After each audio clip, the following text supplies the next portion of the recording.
Imagine a scene of utter devastation, where a powerful explosion has left no living witnesses and scattered potential evidence for miles. This is the grim reality investigators face at a Tennessee explosives plant, where a recent blast has created a volatile and complex investigative landscape. But here's where it gets even more challenging. The site is littered with undetonated explosives, making every step a potential minefield. And this is the part most people miss. Determining the root cause of such a catastrophic event is not just about finding clues. It's about piecing together a puzzle where the pieces themselves could be deadly. Days after the explosion at Accurate Energetic Systems, a facility located roughly 60 miles west of Nashville, authorities are still grappling with the aftermath. The plant, known for manufacturing highly explosive products for military and industrial use, was reduced to rubble in a blast so intense that it triggered a cascade of smaller explosions, further complicating the scene.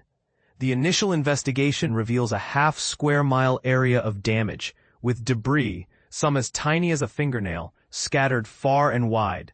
Controversially, some experts argue that the sheer scale of destruction might make it impossible to pinpoint the exact origin of the blast, sparking debates about the feasibility of ever determining the true cause.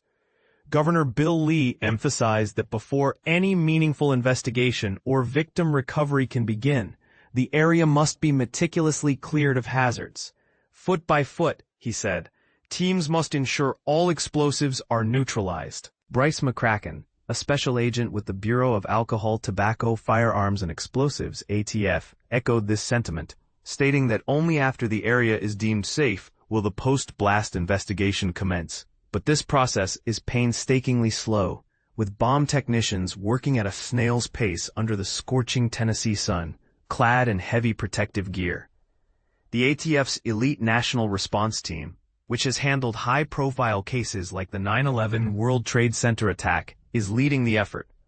This team includes explosive specialists, forensic chemists, and intelligence researchers, bringing decades of expertise to the table. Yet the challenges are unprecedented. The facility's products, including bulk explosives, landmines, and C4, heighten the risk exponentially. Is it possible that the very nature of the materials being manufactured could render the investigation inconclusive? Some critics suggest that the extreme volatility of the site might limit what investigators can safely uncover. Adding to the complexity, all 16 individuals inside the facility perished, leaving no first-hand accounts of the moments leading up to the explosion. Investigators must rely on interviews with absent workers and scrutinize workplace conditions, surveillance footage, if any survived, and detailed records of stored hazards. However, even identifying victims' remains has been agonizingly slow, as recovery efforts are halted until the area is declared safe. Once the scene is cleared, investigators will face a chaotic expanse of mangled equipment and scattered evidence. Reconstructing the event will be akin to assembling a puzzle without a picture for reference. Agents will use a grid system to map thousands of pieces of evidence, determining their origin and trajectory. But here's the thought-provoking question.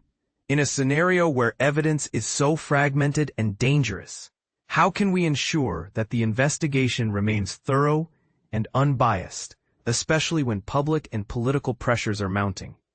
Tyra Cunningham, an ATF official, assured that if criminal activity is involved, those responsible will be held accountable. If it was accidental, lessons will be learned to prevent future tragedies. Yet, the investigation's outcome remains uncertain. As Thomas Chittum, a retired ATF official, noted, the detailed records of stored hazards might provide some clarity, but the lack of eyewitnesses and the scale of destruction present unique hurdles. This disaster raises critical questions about safety protocols in high-risk industries and the limits of investigative science. Do you think the investigation will uncover the truth, or will the explosion's mysteries remain buried in the rubble? Share your thoughts in the comments below, and let's spark a conversation about accountability, safety, and the challenges of probing such catastrophic events.